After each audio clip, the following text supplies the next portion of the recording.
We are very happy this morning to have with us Swami Vimohananda.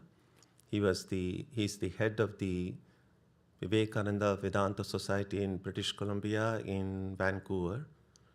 And I'm grateful that Swami Yogatmanandaji brought him here from... No, he drove the car, but you brought him. Yeah. So we are glad to have him with us as well. This is Swami Vivekananda's first visit to Boston, and I was speaking with him a little earlier, and we were speaking about the seasons in different places, and he said one of the major things in Vancouver is just rain all the time. So he had come here with the hope to see the New England lovely spring weather, and he found another rain here. So the rain has accompanied him all the way from Vancouver. Swami Vivekananda joined the order in 1988, and for the first 25 years, almost, he was at the Premium Publication Center of the Ramakrishna Order in Advaita Ashrama in Calcutta. He has edited and translated a large number of books. He's a great scholar, and we are very happy to have him in our midst today, and he will speak on what is Maya. Swami Vivekananda.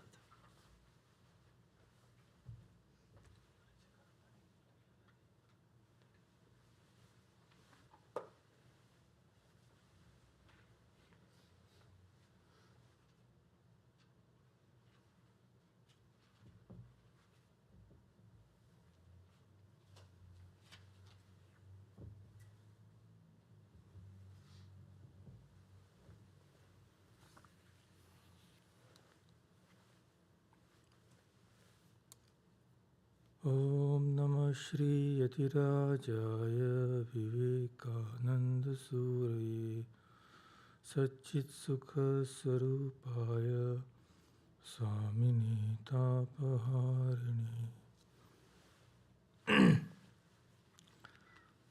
I'm feeling a little tongue-tied and of course scarcely able to believe my good fortune that I have been able to come here and I have the company of two revered Swamijis with me, which of course makes me a little more diffident in speaking anything.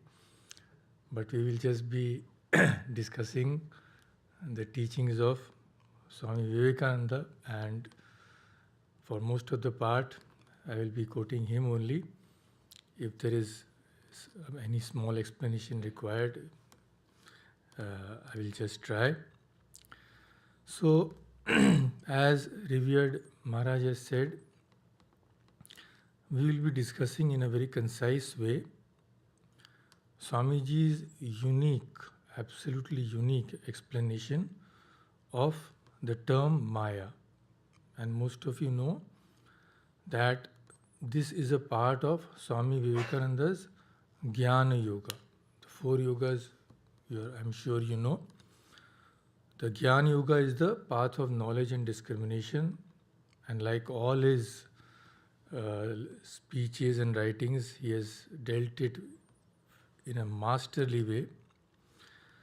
So let's see, we will first have a glimpse of what the senses in which Maya has been used, and of course then we'll come to Swami Vivekananda's absolutely unique interpretation.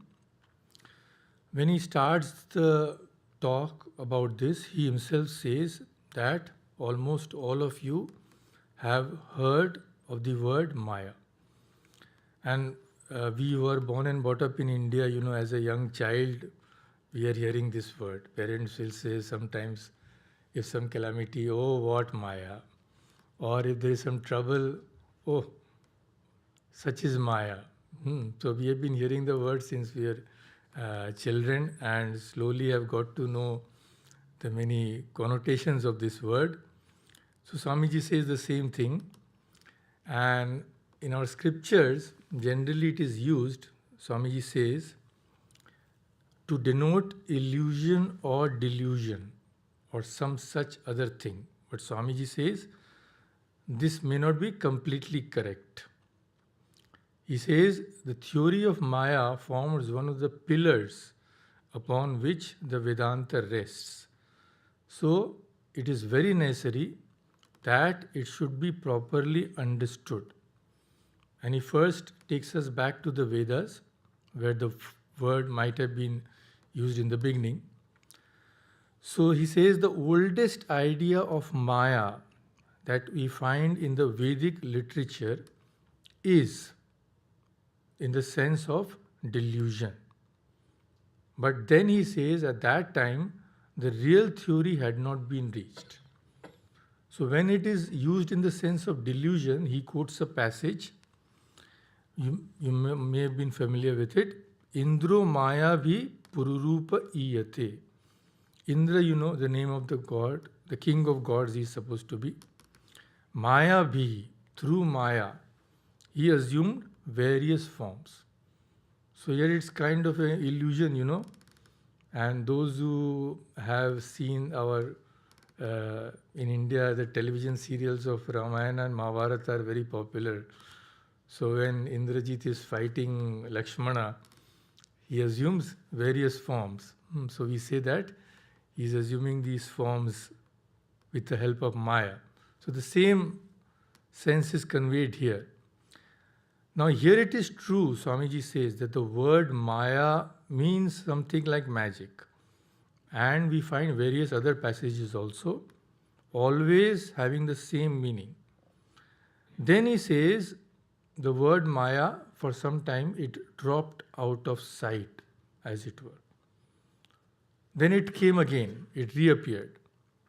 And the question was raised, why can't we know the secret of the universe? In the Vedas, this question was raised. And the answer given was very significant.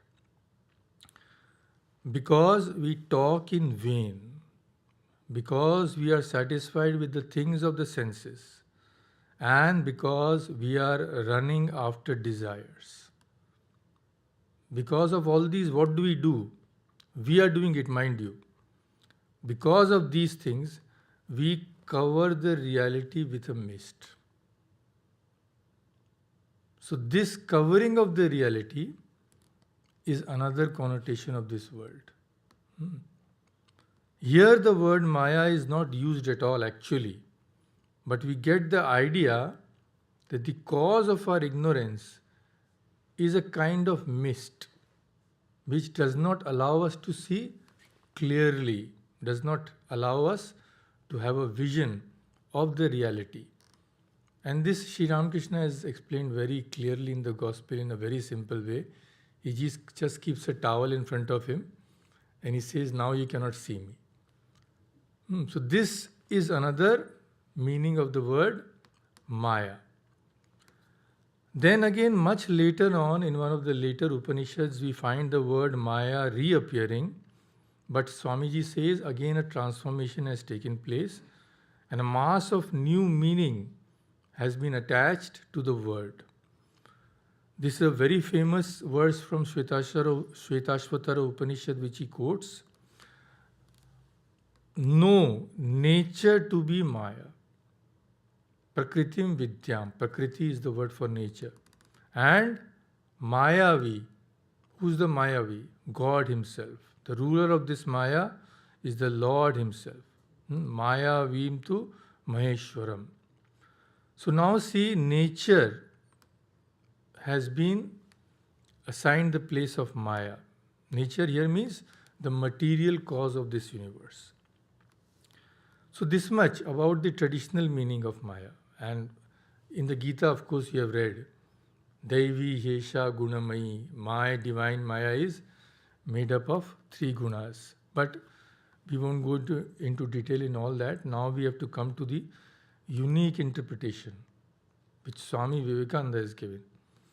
And of course, revered Swamis will correct me, but as far as we know, this kind of interpretation has not been given in any other scripture in this form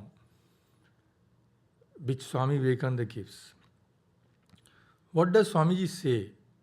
He does not give any great philosophy behind this. He just says one sentence and then he elaborates. he says, it's a simple statement of facts. Now we may ask that if it is a simple statement of facts, he says what we are and what we see around us, then what is the need of elaborating? We all know. But problem is we see but we don't see. So that is why these saints come to make us see what, because of our ignorance, we cannot penetrate behind the reality of things. So, Swami Vivekananda says it is just a statement of facts. And from this we can see understanding Maya means what? Just understanding our living conditions. We all live in the world. Our hopes, aspirations, on what beliefs they are based, how they should be regulated. Everything currently, unless we are highly spiritual, all our hopes and aspirations are based on this world. We look to the world to get what we want. We hope, expect everything from this world. Now, Swami Vivekananda says, yes, you are basing all your aspirations upon this world. You are trying to find satisfaction. You are trying to find fulfillment in this world. Millions of us have been doing it for millions of years. But rarely do we see, if at all, someone really finding what he seeks from this world. So he seems to ask us, have you really seriously examined the nature of the world? Have you really bothered to do that? He says, if we try, then what will you see? Only one thing. We will see contradictions only. At every step, we will see contradictions. And he elaborates. First of all, the existence of the world itself is a contradiction. You may have heard so many times, according to Vedanta, that the world does not exist in all the three kalas, all the three times, past, present and future. And we must have heard that the world has no absolute existence. So when we say the world has no existence, what is meant by that? Swami Vivekananda says, it means that the world has no absolute existence. This word absolute is very important. If the world did not have any existence at all, then nobody would have been able to experience it. But we are all experiencing it. We are interacting with the world. So we cannot say the world does not exist at all. Then what is the answer? The answer is that the world has no absolute existence. It means that it exists only in relation to your mind, to my mind, and to the mind of everyone else. Swami Vivekananda says we just experience the world with our five senses. But if we had another sense, we would see in it something more. Like, infrared, all these instruments, which see much more than our naked eyes can see. If we had yet another sense, it would appear as something still different. This means what? Therefore, we conclude that the world has no real or absolute existence because it is changing according to our vision. Therefore, it has no unchangeable, immovable, infinite existence. But it cannot be called non-existent also, seeing that we experience it all the time. And he says, we are slaving and working in and through it.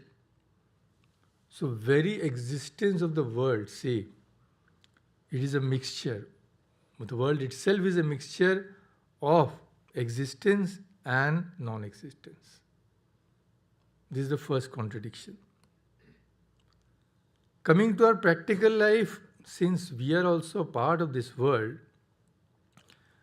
since the world itself is a mixture, it's a contradiction, and naturally, if we are a part of this world, it stands to reason that our whole life is a contradiction. It's a mixture of existence and non-existence. To give some examples. First, there is contradiction in knowledge. It seems that human beings can know everything. We have invented such great machines, telescope, space, this, that, rockets. And we think that only if we want to know, we can know everything. We can penetrate the ocean, go deep into the ocean, penetrate the galaxies. But before he has gone a few steps, he finds an adamantine wall which he cannot pass. All his work is in a circle and he cannot go beyond that circle. The problems which are nearest and dearest to him are impelling him on and calling him for a solution, but he cannot solve them. Why? Because he cannot go beyond his mind, beyond his intellect. And this intellect is within this world, it is within law, it is bound. Since he cannot go beyond that, he cannot find what he is seeking. He cannot find the source of all knowledge. But still, this desire is seriously implanted in him. We cannot get rid of it. In fact, we should not. Then again, with every breath, every impulse of our heart asks us to be selfish. At the same time, there is some power beyond us which says that actually it is unselfishness alone which is good. So there is a contradiction. We are fighting against our lower nature all the time. Something impels us. Our natural desire is to have something for our own selves. But some voice at the back is telling us, no, you should check that desire. Another one. Every child is a born optimist. He dreams golden dreams. We know, we were young, all of us, at one time. And of course, many people are still there who are young here. In youth, he becomes still more optimistic. It is hard for a young man or a woman to believe that there is such a thing as death, such a thing as defeat or degradation. But old age comes. And sometimes then life is a mass of ruins. Dreams have vanished into the air, and the same man seeing golden dreams, hoping for a wonderful future, becomes a pessimist. So see, contradictions everywhere, they abound. The man who has enough to eat and drink is an optimist, and he avoids all mention of misery because it frightens him. Tell him not of the sorrows and sufferings of the world. Go to him and tell him it is all good. Yes, I am safe, says he. Look at me. I have a nice house to live in. I don't fear cold and hunger. Therefore, don't bring all these pictures, all these horrible pictures before me. And actually, you see the stark contrast. When you come from India, we were there, we used to mix with the poor people. We have seen their suffering firsthand. And naturally, when we come to Western countries, the whole picture changes. So many people here would not be able to stand those sights. They would be afraid of them. So they can say like that, don't bring these pictures before me. But on the other hand, there are others who are dying of cold and hunger. And you can see what is happening in the Middle East. Now, if you go and teach those people who are suffering that everything is good, you probably won't survive. Because naturally, how can they wish others to be in such comfort when they are miserable? So here also see, is the same world, two parts of the world, but we are oscillating between optimism and pessimism. So these contradictions are an integral part of this world. Then Swamiji says, he gives another connotation of the meaning, another connotation of the word, another meaning. What is that? That is irrationality. We don't be rational all the time. Irrationality born of attachment. We see but don't see. We realize but don't realize. We know but don't know. And of course, he gives concrete examples. A mother is nursing a child with great care. All her soul, her life is in that child. The child grows, becomes a man, perchance becomes a blackguard and a brute, kicks her and beats her every day, and yet the mother clings to the child. Someday her reason awakes, but she covers it up with the idea of love. Although in her heart of hearts she may know it is not love. It is something which has got hold of her nerves and she cannot let go. She cannot shake off the bondage she is in. And Swamiji says, this is Maya.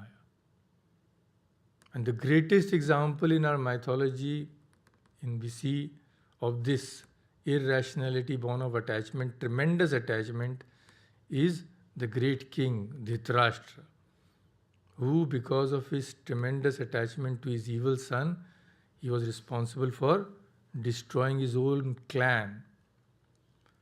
So we are all hoping for the golden fleece, Swamiji says. We are all after that. Every one of us thinks that this will be his. Every reasonable man sees that his chance is perhaps 1 in 20 million. Yet, everyone struggles after it. And this is Maya. And of course, the famous question which was asked of Yudhishthira. You must be knowing the question. What is it? In Mahabharata, what was the question asked of Yudhishthira? What is the most surprising thing in the world? And what did he say? He said, the most surprising thing is, every day people are dying around us. And yet, those who remain think that they will never die. Ahani ahani bhutani gacchanti yama mandiram. Shesha sthiratvam icchanti. Sthiratvam means I will be there. Others may go, but I will be there. I won't go. And this is Maya. So these tremendous contradictions in our intellect, in our knowledge, in all facts of our life, face us on all sides, but we are not aware of them. And we know the eternal problem of good and evil. We are constantly discussing the happenings of the world. Sometimes we are deeply affected by some unpleasant situations. Why? We find it difficult to accept the existence of evil. But why should it be so? Swamiji says.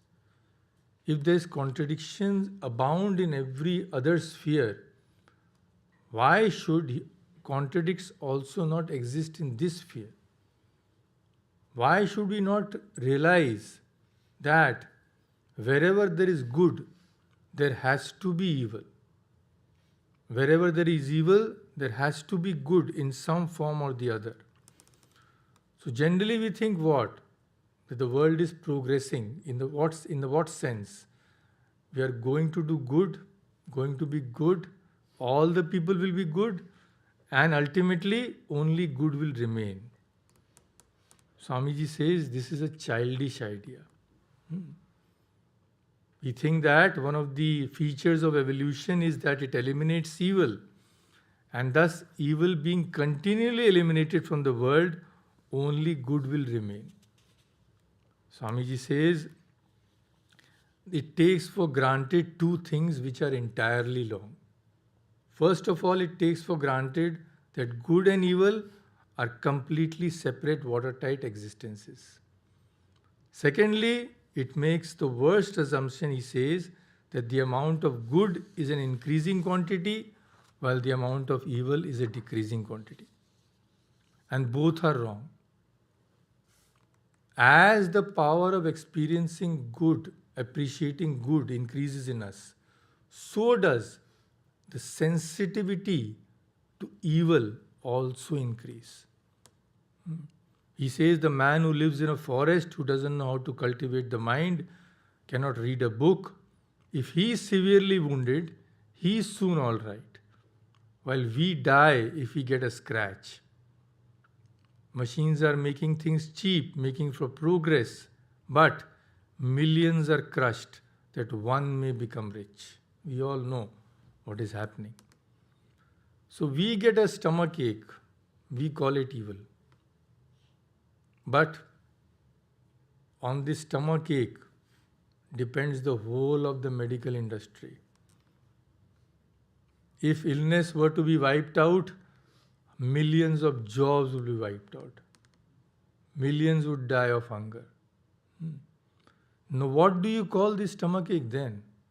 Is it a good or evil? On one side, it is good. On one side, it is evil.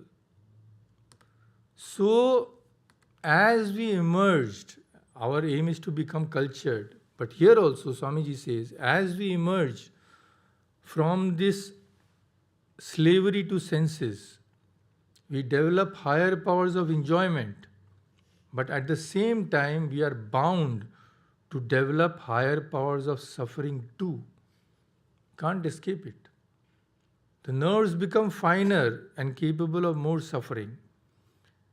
In every society, we find that the ignorant common man, when abused, does not feel much, but he feels a good thrashing. But a gentleman cannot bear a single word, even a single rude word, because he has become so finely nerved. So what are we seeing here? Misery has increased with our susceptibility to happiness. As we increase our power to be happy, which we are always doing, continuously doing, in spite of ourselves, we also increase our power to suffer. The more we progress, the more avenues are open to pain as well as pleasure. You cannot have one only. It is impossible. And this is Maya. So where will we go? Which side do we go?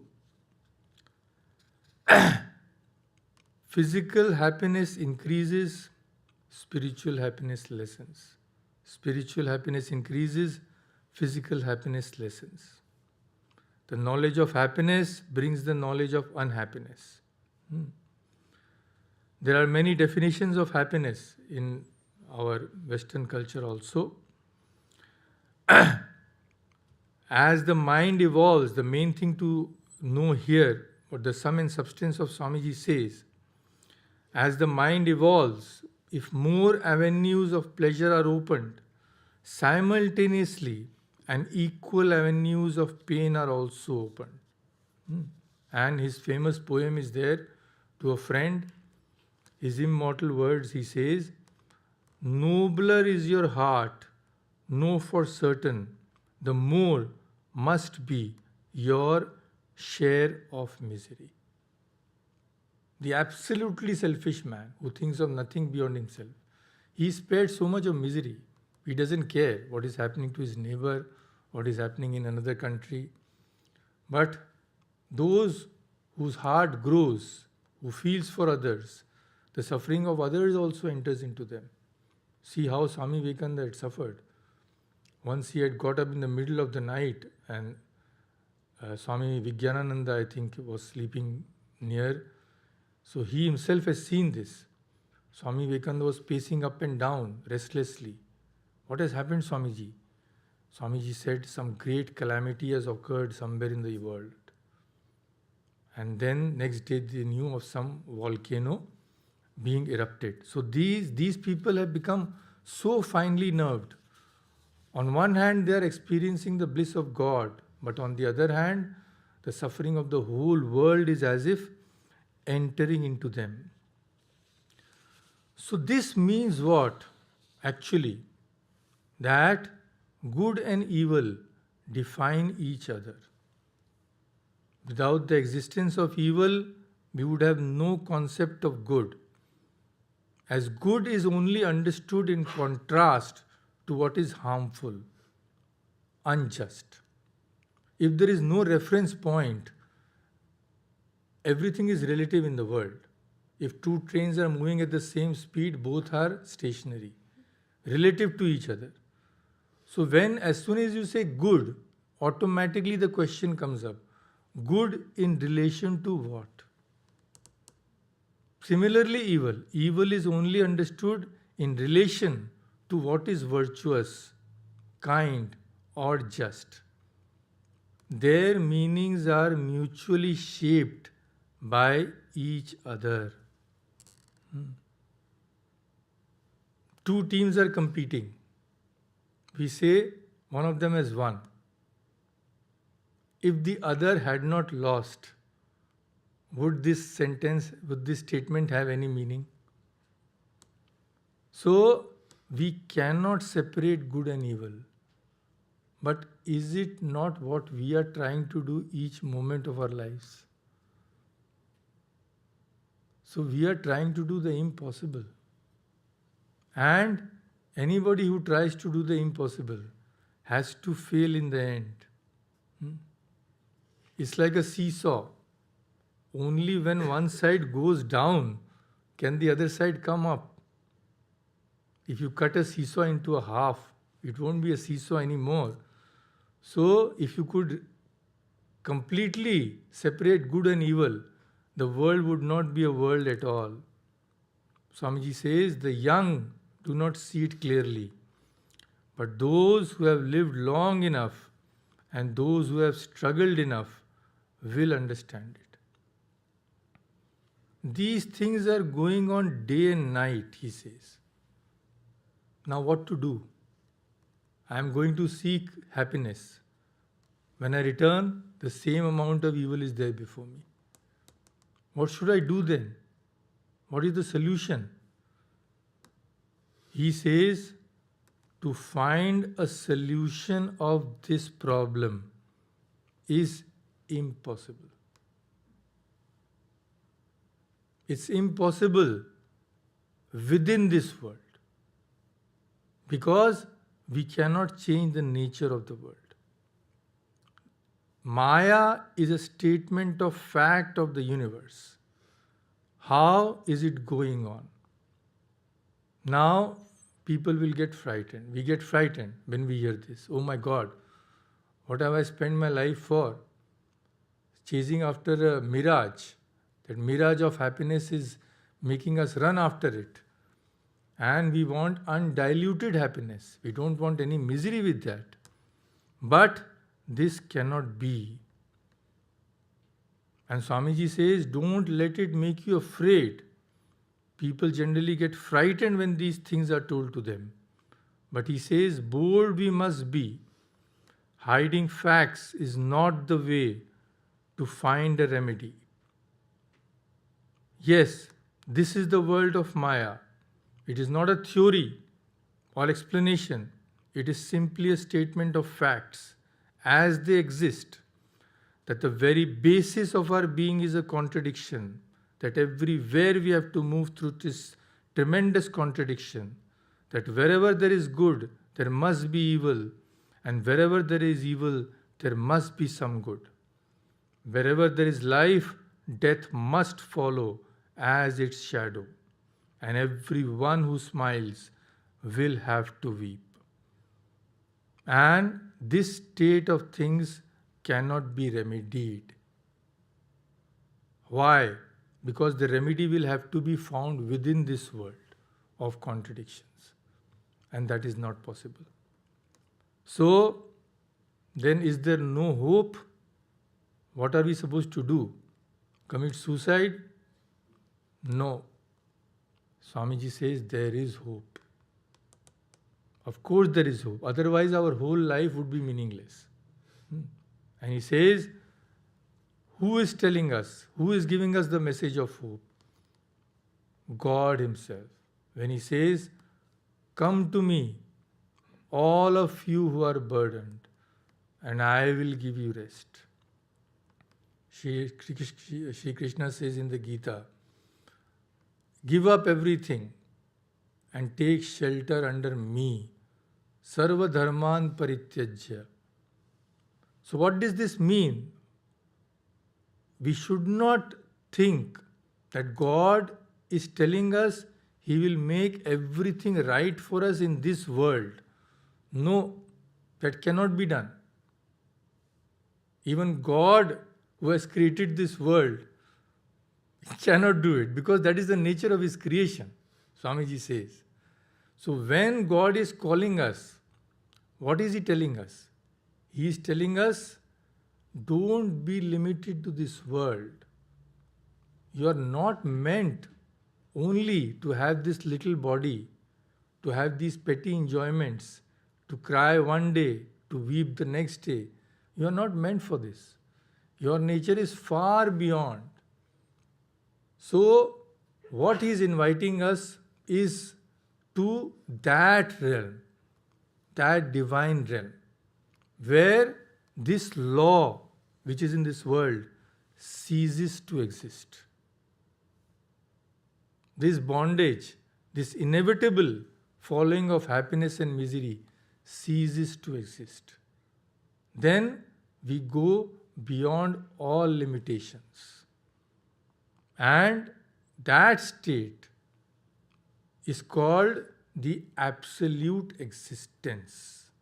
You can call it any name, Brahman, God, Maya, personalized form, Jesus, Buddha, but the meaning is the same.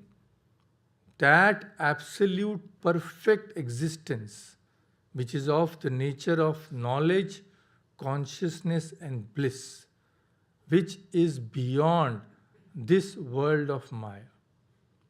Real freedom.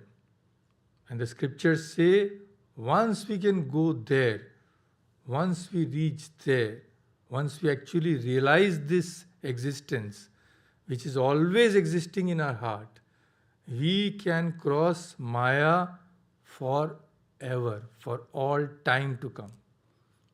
Then what happens? Even when we descend to the world of Maya, we know these dualities to be mere mirages, so to say. We know that they have no real existence. So that is the supreme state being promised to us. Once we attain that, Shri Krishna says to Arjuna, once you attain that, Arjuna, no more can you be touched by suffering. So let us pray to God that we realize by God's grace our life in the world and the nature of this world, our true aspirations, and ultimately guide our lives in such a direction which will make us free forever. Thank you so much.